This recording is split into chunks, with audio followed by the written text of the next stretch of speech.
साथियों, अब क्योंकि समाज में चारों ओर बुराइयां फैल रही हैं और जवान बच्चे, जवान लोग भी मतलब भटकाव में आ गए हैं, गलत-सलत काम कर रहे हैं और इस कदर के हत्याएं भी हो रही हैं, बलात्कार तो मतलब आम होता जा रहा है।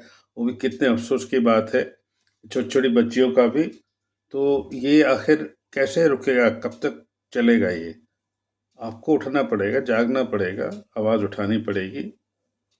तो बच्चों को अगर आप बचपन से ही थोड़ा-सा अच्छी तरह संस्कार देने की कोशिश करें, तो वो लेते जाएँगे, ऐसी बात नहीं है। आपकी अगर मंशा, आपकी सच्चाई, ईमानदारी रहेगी, तो बच्चा बहुत कुछ सीखेगा आपसे, समझेगा। ऐसी बात नहीं है कि वो नहीं समझ सकता है, सीख सकता है। एक 5 साल 6-7 साल के बाद वही मैंने आपको कहा तरीका, बैठ के बात करिए, चर्चा करिए, ऐसा नहीं होता है। और अब मुझे तो ये अफ़सोस होता है साहब, कई बार कई लोग मतलब बच्चे के साथ सच्चाई से पेश नहीं आते साहब। आउट ऑफ वे जाके भी उसकी फ़रमाइश पूरी करते हैं साहब। अ, बाइक हाँ बेटे मैं दिलवाता हूँ, कर्ज़ लिया बैंक से, थोड़ा बहुत भ्रष्टाचार कर लिया, बेईमानी कर ली। क्यों नहीं हम बच्चे को बोलते बेटा मेरी कमाई इतनी नहीं है कि मैं तुम्हें इस उम्र में गाड़ी दिलवा सकूँ। कोई बात नहीं है। बच्चा क्या कर लेगा रिएक्शन? कोई रिएक्शन नहीं, कुछ नहीं। वो समझ जाएगा कि हाँ, ठीक है, मैं बड़ा हो के खुद कमाई करके गाड़ी लूँगा। तो एक तरीके से उसके लिए वो प्रोत्साहन रहेगा तरक्की करने के लिए।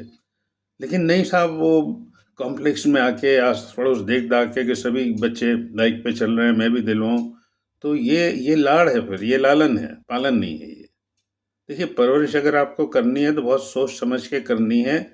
अब वो ज़माना लाड़ प्यार का नहीं रहा, नहीं तो क्या है आजकल आज नहीं कल नहीं परसों बाहर निकल के बहुत कुछ बाहर से सीखने समझने वाला है। तो अगर आप पहले से उसको कुछ तैयार करके रखते हैं, बेटा दुनिया ऐसी है, ये है, वो है, तो या पहले से संस्कारित है तो वो किसी की बातों में नहीं आएगा ना। तो बच्चे को संस्कार देना बहुत ज़रूरी है और वो आपके हाथ में है। क्योंकि अब कोई गुरुकुल नहीं, गुरु सिस्टम नहीं है।